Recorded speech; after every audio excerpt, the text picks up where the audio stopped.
नमस्कार, मैं हूं विद्यासागर। पेश है हमारा खास कार्यक्रम गांव की गवर्नमेंट। पंचायत चुनाव नतीजे आ गए हैं और बाजी जिनके हाथ लगी वो कह रहे हैं कि यहां के हम हैं सिकंदर। दरअसल उत्तर प्रदेश पंचायत चुनाव के नतीजे चौंकाने वाले आए हैं। जिला पंचायत सदस्य के सभी 3050 पदों के नतीजे घोषित कर दिए गए हैं, जिसमें बीजेपी को बड़ा नुकसान हुआ है। वहीं एसपी फायदे में रही है। इस बार निर्दलियों ने भी बड़ी संख्या में जीत हासिल की है। वहीं अब जिलों में जिला पंचायत अध्यक्ष कौन बनेगा, इसको लेकर रोमांच बढ़ता जा रहा है।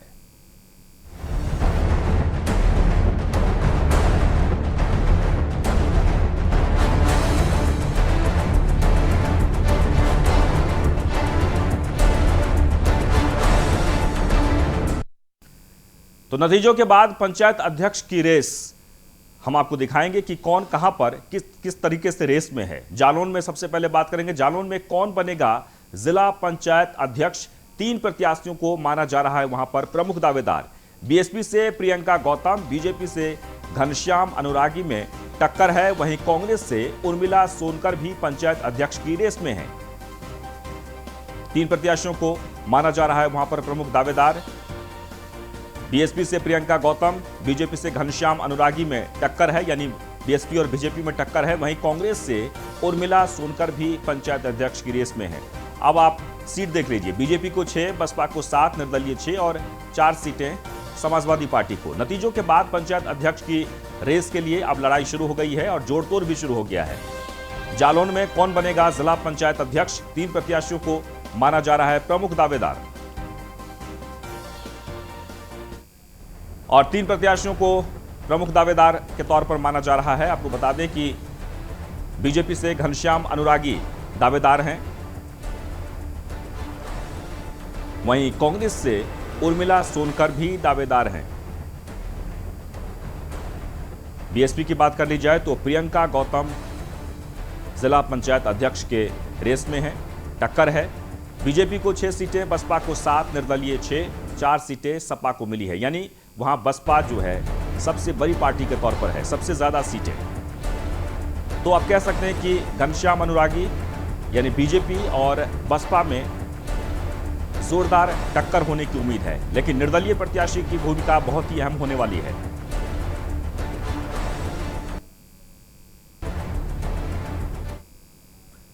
और बात अमरोहा की अगर कर लें तो अमरोहा में नतीजों के बाद पंचायत अध्यक्ष की वहां भी लगातार जो लड़ाई है वो शुरू हो गई है।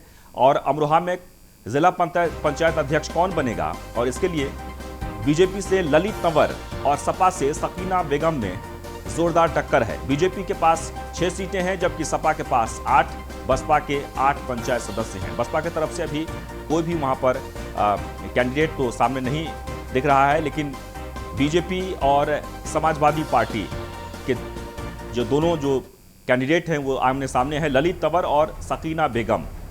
और समाजवादी पार्टी जो सबसे ज़्यादा सीटों के साथ अमरोहा में आगे है, और ऐसे में सकीना बेगम ने पूरी ताकत के साथ मैदान में उतरने का फैसला किया है। ललित तंवर की जहां तक बात कर ली जाए तो बीजेपी से समर्थित प्रत्याशी होंगे और दोनों में जोरदार टक्कर देखने को मिल रहा है।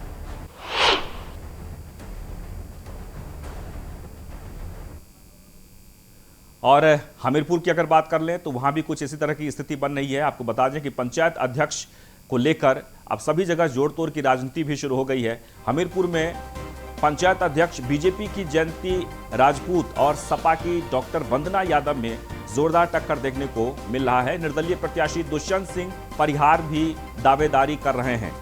निर्दलीय प्रत्याशियों का बीजेपी के पाले में जाने की ज्यादा उम्मीद दिखाई दे रही है।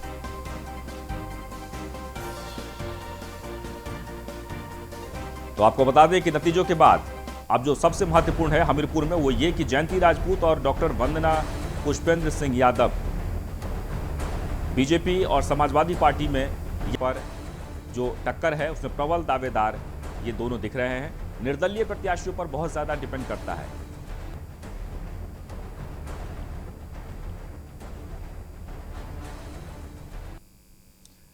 और वहीं चित्रकूट की अगर बात कर ली जाए तो वहां भी हम आपको बताते हैं कि किस तरीके से माहौल वहां बन रहा है। नतीजों के बाद जिला पंचायत अध्यक्ष की रेस में वहां भी जो है कैंडिडेट सामने आ रहे हैं। चित्रकूट में कौन जिला पंचायत अध्यक्ष बनेगा और इसके लिए बीजेपी के अशोक जाटव और बीएसपी की मीरा भारती में टक्कर है। बीजेपी और बीएसपी को निर्दलियों का सहारा लेना होगा। बीएसपी के 6 पंचायत सदस्य हैं, जबकि बीजेपी के 4 सदस्य, सपा के 5 सदस्य पहुंचे हैं जिला पंचायत। वहीं 2 निर्दलीय है और निर्दलीय सभी जगहों पर किंग मेकर की तरह दिख रहे हैं। और आपको बता दें कि अशोक जाटव और मीरा भारती में कांटे की टक्कर है।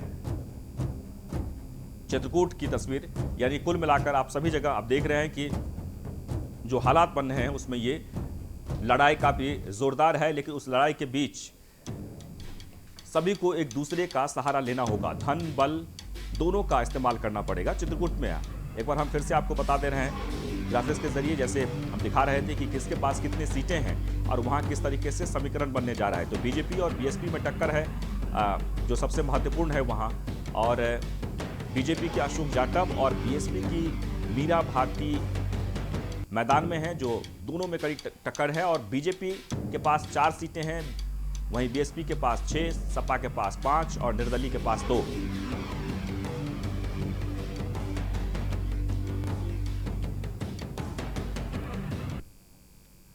और अब बात रायबरेली की। रायबरेली जो बहुत महत्वपूर्ण है, और नतीजों के बाद वहां भी जिला पंचायत अध्यक्ष को लेकर लड़ाई शुरू हो गई है। कांग्रेस की मजबूत दावेदारी वहां मानी जा रही है। कांग्रेस से आरती सिंह अध्यक्ष पद की प्रबल दावेदार मानी जा रही हैं। सपा से विक्रांत अकेला, वहीं 10 कांग्रेस के पास वहां सीटें हैं, 16 सपा के पास, साथ ही 16 निर्दलीय भी है। तो निर्दलीय की भूमिका बहुत ही अहम होने वाली है। नतीजों के बाद जिला पंचायत अध्यक्ष की जो रेस है वो उसकी शुरुआत हो गई है। और रायबरेली में विक्रांत अकेला और आरती सिंह, कांग्रेस समर्थित आरती सिंह हैं, जबकि समाजवादी पार्टी समर्थित प्रत्याशी विक्रांत अकेला होंगे। और इन दोनों में बहुत ही मजबूत लड़ाई वहां पर देखने को मिलेगी।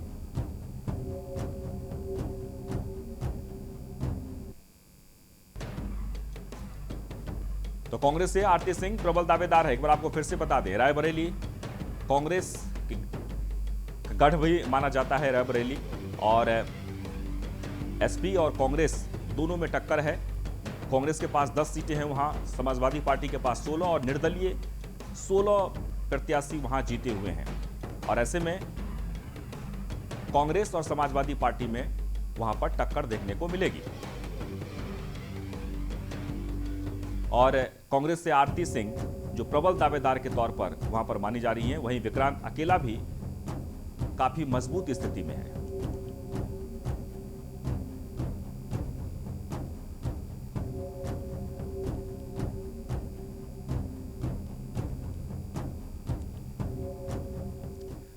और अब हम चर्चा कर लेते हैं अपने संवाददाता से कि वहां पर किस तरीके से समीकरण बन रहे हैं। तो सबसे पहले रायबरेली हम चलते हैं, और अमरोहा में 2 हमारे संवाददाता इस वक्त जो है हमारे साथ जुड़ गए हैं।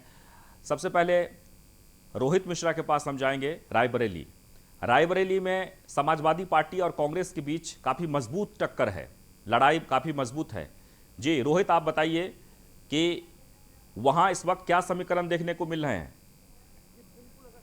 की बात की है तो रायबरेली में हिसाब से समीकरण देखने में, जो कि रायबरेली कांग्रेस का गढ़ कहा जाता है, वो कांग्रेस जो है अपना किले को कोई भेद न सके, इसलिए वो पूरी तरह से प्रयासरत दिखेगी। कांग्रेस की तरफ से जो है आरती सिंह जो है उस प्रत्याशी को बनाई जा सकती है। वहीं समाजवादी पार्टी की तरफ से अगर बात की तो समाजवादी पार्टी की तरफ से पूर्व विधायक रामलाल अकेला के बेटे विक्रांत अकेला को दावेदार के तौर पर देखा जा रहा है। बीजेपी ने अभी अपने पत्ते नहीं खोले हैं। सबसे बड़ी बात ये होगी कि इसके बाद निर्दलीय जो प्रत्याशी है वो किस पाले में बैठेंगे, ये बड़ा सवाल जरूर होगा। लेकिन जिस हिसाब से रायबरेली में लगातार देखा जा रहा था, रायबरेली के किले को जो है भेजने का काम किया जा रहा था, वो चाहे पहले जिला पंचायत की कुर्सी जो है कांग्रेस के पाले में थी, लेकिन बाद में जो है जिला पंचायत अध्यक्ष उन्होंने पाला बदलते हुए बीजेपी में शामिल हो गए थे। वहीं रायबरेली के एमएलसी जो है कांग्रेस के पाले में थे, लेकिन वो भी पाला बदलते हुए बीजेपी में शामिल हो गए थे। तो लगातार रायबरेली में जो है तख्ता पलट का काम देखने को मिल रहा था। तो इस बार का ये जो जिला पंचायत अध्यक्ष का चुनाव खास तौर से कांग्रेस के लिए काफी बड़ा चुनाव देखने को नजर आएगा कि आखिर कांग्रेस को किस नजरिए से देखती है, क्योंकि कांग्रेस नहीं चाहेगी कि कांग्रेस की जो जिला पंचायत अध्यक्ष की सीट है कांग्रेस की झोली से जांच के कांग्रेस को लाने के लिए भरसक प्रयास करेगी। वहीं समाजवादी पार्टी पर भी निर्भर करेगा, क्योंकि समाजवादी पार्टी क्या वाकओवर देती है कांग्रेस को कि नहीं, ये बड़ा सवाल जरूर होगा। अगर लेकिन समाजवादी पार्टी अपना प्रत्याशी चुनावी मैदान में लाएगी तो चुनाव काफी रोचक देखने को जरूर मिलेगा। बिल्कुल। और अमरोहा हमारे संवाददाता प्रदीप कुमार जुड़े हुए हैं। प्रदीप, अमरोहा की जहां तक बात कर ली जाए तो वहां पर कौन कौन से जो कैंडिडेट हैं, यानी कि जो संभावित होने वाले हैं, वो मजबूत दावेदार के तौर पर देखने को मिल रहे हैं और समीकरण क्या कहता है? जी देखिए, मतलब जब तक पंचायत चुनाव खत्म हुआ तभी से अपने अपने सपा हो, बसपा हो या भाजपा हो, अपने अपने जिला पंचायत अध्यक्ष की कुर्सी कब्जाने के लिए लगी हुई है और जिला पंचायत सदस्यों पे अपने अपने पकड़ बनाने में लगे हुए हैं। जहाँ की मैं बात करता हूँ भाजपा की, तो भाजपा से ललित कमर हैं जो अपने पैसे में भी अच्छी पहचान रखते हैं और पार्टी में भी अपनी दमखम बनाए रखते हैं। और भाजपा की तरफ से दावेदारी उनकी मजबूत मानी जा रही है और कब्जा अच्छा है उनका, जिला पंचायत सदस्यों पर भी अपना कब्जा बनाए हुए हैं। और अगर सपा की बात की जाए, सकीना बेगम है जो पूर्व में भी जिला अध्यक्ष सपा से रह चुकी हैं, जिला अध्यक्ष जिला पंचायत, और उनकी भी मजबूती जो है सपा से दावेदारी अच्छी मानी जा रही है और अपने में एक अलग पहचान रखते हैं क्योंकि पूर्व कैबिनेट मंत्री कमाल अख्तर की पत्नी है वो। और अगर बसपा से बात की जाए तो बसपा से पूर्व जिला पंचायत सदस्य रह चुकी कमलेश आर्य है, वो भी अपने दावेदारी में लगी है और मीनाक्षी चौधरी भी बसपा से ही दावेदारी में लगी। इन दोनों में देखने वाली बात ये होगी कि बसपा पार्टी टिकट किसे देती है। बिल्कुल, आप बने रहे हमारे साथ। रोहित, ये जो चुनाव है इसमें बहुत इंपॉर्टेंट ये होता है कि पार्टी में आपकी पकड़ कितनी है मजबूत। इसके अलावा धन बल दोनों का बहुत ही ज़्यादा खेल चलता है वहाँ पर। तो ऐसी इस स्थिति में रायबरेली की जहाँ तक बात कर ली जाए तो क्या ये जो दोनों कैंडिडेट जो आप जिसके संभावित आप नाम कह रहे हैं, किस तरीके के दिख रहे हैं, कौन इसमें आगे हैं?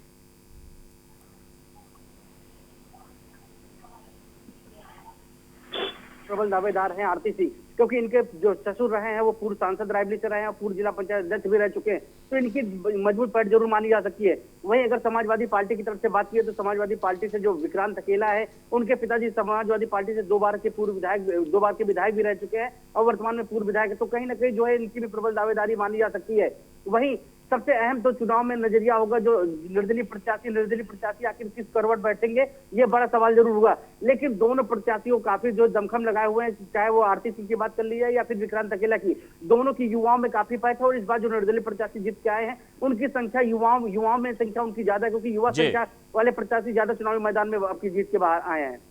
जी बिल्कुल। और हमीरपुर से हमारे साथ हमारे संवाददाता अभिषेक कुमार भी जुड़ गए हैं। अभिषेक, हमीरपुर की बात कर ली जाए, देखिए अब सब जगह जो है यही अब चर्चा का विषय है पूरे उत्तर प्रदेश में। जिला पंचायत अध्यक्ष को लेकर पूरी ताकत के साथ जो भी प्रत्याशी उतरेंगे, निर्दलीय भी कई जगहों पर अपने भाग्य आजमा रहे हैं, पार्टी समर्थित तो है ही, और सबसे जो महत्वपूर्ण ये है कि इस चुनाव में सबसे ज़्यादा काम आता है धन और बल। तो आपके यहाँ क्या समीकरण बन रहा है? अगर देखा जाए कि यहाँ पर अगर जिला पंचायत अध्यक्ष सीट को लेकर के अगर टक्कर देखी जा सकती है, वो भाजपा और सपा कैंडिडेट की। और सपा से जो डॉक्टर वंदना सिंह यादव हैं वो अखिलेश यादव की समाज मानी जाती है, जो रिश्तेदार क्लोज हैं। और अगर भाजपा की बात करें तो भाजपा में पूर्व जिला पंचायत जयंती राजपूत जी रह चुकी है और जो कि भाजपा से अभी भी दमखम पूरी तरीके से बनाए हुए। और पैसे से अगर दोनों की बात की जाए तो पैसे से दोनों से मजबूत है और उनका दबदबा अभी भी बरकरार है। और जो सत्ता पक्ष के जिला पंचायत अध्यक्ष जयंती राजपूत जी हैं वो अभी भी दावेदारी ठोक रही हैं। और अगर निर्दलीय पत्र की बात करें तो निर्दलीय से हमीरपुर से दुष्यंत हरजन सिंह परिहार यहाँ से दावेदारी ठोक रहे हैं, जिसको लेकर के उनके पास वो पहले से ही पैसे से अच्छे दमखम देखे जा सकते हैं और अभी भी वो वहां से दबंग हैं। जी प्रदीप, क्या विचारों की भी लड़ाई कहीं दिख रही है क्या? जी सर, इसमें विचारों की यहाँ पर जो लड़ाई दिखाई दे रही है, यहाँ पर लड़ाई यही दिखाई दे रही है, विचार किसी के कुछ नहीं है, लेकिन जो है यहाँ पर जो पैसे की और अपने अपने बल की लड़ाई दिखाई दे रही है यहाँ पर अमरोहा से जो दिखाई दे रही है। और पैसे के बल में ललित कमल जो अपने आप में एक अच्छी पहचान रखते हैं पैसे के मामले, वो एक अच्छे बिजनेसमैन के लड़के भी और पूर्व सांसद के बेटे भी हैं जी। और वहीं अगर सपा से बात की जाए तो सकीना, जैसे कि मैंने बताया कि सकीना बेगम है, वो पूर्व कैबिनेट मंत्री महबूब अली की पत्नी है और वो भी पैसे में पीछे नहीं है किसी से।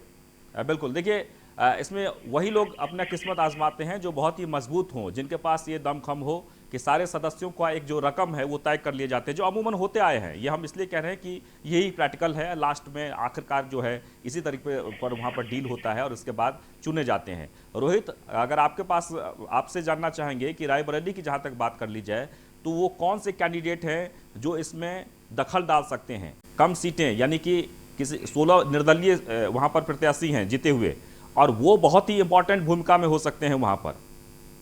बिल्कुल, अगर बात की जाए तो रायबरेली के MLC, BJP MLC Dinesh Pratap Singh की बात कर ली जाए या फिर कांग्रेस की विधायक आरती सिंह की बात कर ली जाए या सपा से विधायक मनोज पांडे की बात कर जाए, इन 3 नेताओं की अहम भूमिका जिला पंचायत अध्यक्ष की सीट के लिए होगी। ये तीनों जो नेता है, ये जिस करवट बैठेंगे उसी करवट जिला पंचायत अध्यक्ष की सीट जाएगी। लेकिन ज्यादातर अगर बात की जाए तो मैनेजमेंट के नाम पे रायबरेली के एमएलसी दिनेश प्रताप सिंह का नाम जरूर आता है, क्योंकि 10 सालों से उनके घर पे जिला पंचायत अध्यक्ष की सीट रही है। तो वो चाहेंगे कि उनका ही कोई प्रत्याशी जो है जिला पंचायत अध्यक्ष पद की कुर्सी पे विराजमान हो। वहीं अगर अत्ती सिंह की बात की जाए तो अत्ती सिंह के जो अगर 10 सालों के पहले की बात की जाए तो उनके घर पे उनके चाचा जो है जिला पंचायत अध्यक्ष रहे, आगे उनके परिवार में जिला पंचायत अध्यक्ष सीट रही है। तो वो भी प्रयास करेंगे जिला पंचायत अध्यक्ष की कुर्सी में उनका ही कोई व्यक्ति बैठे। वही पूर्व कैबिनेट मंत्री व वर्तमान सपा विधायक मनोज पांडे भी इस बार अहम भूमिका निभा सकते हैं, क्योंकि वो भी बहुत बहुत चाहेंगे शुक्रिया। अब देखना ये होगा कि आखिरकार इसमें जो उम्मीदवार हैं किस तरीके से ये लड़ाई शुरू होती है और लड़ाई शुरू होने के बाद कौन इसमें जीतते हैं, क्योंकि पूरी तरीके से ये जो लड़ाई है वो धन और बल पर डिपेंड करता है। बात चंदौली की करते हैं। चंदौली के चकिया विकासखंड के पोरनाडीह गांव के युवा प्रत्याशी ओम प्रकाश ने प्रधान सीट पर कब्जा जमा लिया है। 506 वोटों से अपने प्रतिद्वंदी को हराकर भारी मतों से विजय हुए हैं। जीतने के बाद ओम प्रकाश ने कहा कि जिस अभिलाषा से ग्रामीणों ने मुझे जिताया है, मैं हमेशा उनका सम्मान करूंगा और दावा करता हूं कि विकास करने में पीछे नहीं हटूंगा। ओम प्रकाश नाम है मेरा और मैं ग्राम प्रधान पद के उम्मीदवार थे। चुनाव जीते हैं हम 506 वोट से और पुरानाडीह मेरा मूल निवास स्थान है। ओम प्रकाश जी, किस तरीके से आप गांव का विकास करेंगे और आज अब पहली बार आप प्रधान हुए हैं, क्या सोच थी आपकी? मेरी सोच ये है कि जो जनता के बीच में जितनी भी योजनाएं सरकार के द्वारा आती है, मैं बहुत पहले से ही लाभान्वित हूँ और गरीब वर्गों में ही ज़्यादा मेरा लिफ्ट है। छोटे चाहे बड़े वर्गों का हौसला मेरे ऊपर रहता है कि एक प्यारा सा नन्हा सा मुन्ना मुझे जानते हैं लोग, और इतनी उम्मीद के साथ मुझे चुनाव इतना ज़बरदस्त वोटों से जिताया। वह चंदौली के चकिया विकासखंड के भभोरा गांव से दूसरी बार प्रधानी सीट पर जीतकर अवधेश इंजीनियर ने कब्जा जमाया है और अपने प्रतिद्वंदी को 370 वोटों से हराया। जीतने के बाद अवधेश इंजीनियर ने गांव के सभी ग्रामीणों का आभार प्रकट किया और कहा कि देश के रक्षा मंत्री राजनाथ सिंह का गांव का होना मेरे लिए फख्र की बात है। ग्रामीणों के विश्वास पर मैं खरा उतरूंगा। पहली बार ग्राम प्रधान भभौरा गांव के हुए हैं और देश के रक्षा मंत्री का गांव है। जी। कितना फख्र महसूस कर रहे हैं? बहुत फख्र महसूस हो रहा है। सबसे पहले तो मैं धन्यवाद देना चाहूँगा अपने ग्रामवासियों को जो मुझे इस लायक समझे और दोबारा गांव की कमान हमारे हाथों में दिया। बहुत फख्र की बात है, बहुत गौरवान्वित हूँ मैं। किस तरीके से गांव का विकास करेंगे आप? गांव का विकास मैं पहले भी किया हूँ, जिससे गांव की जनता खुश है, तभी ये रिजल्ट सामने आया। अगर वो खुश नहीं होती तो फिर मत करके हमें जिताती नहीं। तो हर संभव प्रयास करूँगा उनके दुख सुख में, उनकी जो भी सरकारी योजनाएं होंगी, जो भी व्यक्तिगत चीज़ें उनको इशू आएगी, उसका हम जो है डटकर जो है निवारण करेंगे। क्या कहना चाहेंगे ग्रामीणों से? ग्रामीणों को धन्यवाद देना चाहूँगा। तो अभी मैं थका हुआ हूँ और जाकर के ग्रामीणों में एक एक घर जाकर उनको आशीर्वाद लूँगा और उनका जो है सहयोग के लिए धन्यवाद दूँगा। जनता आप पे दोबारा विश्वास दिखाई है, पूरी विश्वास के साथ खड़े उतरेंगे? बिल्कुल उतरूँगा। पहली बार तो जीते हुए जो प्रत्याशी हैं वो लगातार ये दावा कर रहे हैं कि ग्रामीणों ने जो हमारा साथ दिया है, हम ज़रूर अपने क्षेत्र का विकास करेंगे। और लगातार हम आपको सुना रहे थे 2 प्रधान, लेकिन सबसे महत्वपूर्ण इस वक्त उत्तर प्रदेश में ये है कि जीते हुए प्रधान तो हैं ही, वो अपनी अपनी बात कर रहे हैं। जो पहले दावा कर रहे थे उस दावे को पूरा करने की लगातार कोशिश कर रहे हैं और वो कह भी रहे हैं, जनता को आश्वस्त भी कर रहे हैं कि हमने जो बातें कही थी, जो वायदे हमने किए थे, उस वायदे के अनुसार हम अपने क्षेत्र का विकास करेंगे, अपने गाँव का विकास करेंगे। और चंदौली में जैसे कि हम लगातार आपको बता रहे हैं कि चंदौली के चकिया विकासखंड के पिपरिया गांव से पुष्पा देवी की बहू रेखा देवी ग्राम प्रधान बनने पर पूरे गांव के ग्रामीणों को बधाई दी है। उन्होंने कहा कि पूरे गांव के ग्रामीणों का विकास करूंगी, साथ ही हमेशा सम्मान करूंगी और पूरे गांव का विकास के साथ साथ जो बड़े बुजुर्ग हैं उनके सम्मान में कोई कमी नहीं आएगी। प्रधान प्रत्याशी बनी हैं, आपको कैसा लग रहा है? अच्छा लगा। कितनी चुनौतियों का सामना करना पड़ा जीतने के लिए? बहुत कठिनाइयों का सामना करना पड़ा। क्या प्राथमिकता रहेगी? गांव के किस तरीके से विकास करेंगे आप? तो सोचेंगे कि अच्छी करेंगी। बहुत बढ़िया करेंगे विकास। आपको ग्रामीणों ने वोट देकर जिताया है, तो उनके विश्वास पे आप खरे उतरेंगे? जी। और इसी के साथ हमारे इस खास कार्यक्रम में बस इतना ही, लेकिन आप बने रहें न्यूज़ 1 इंडिया के साथ।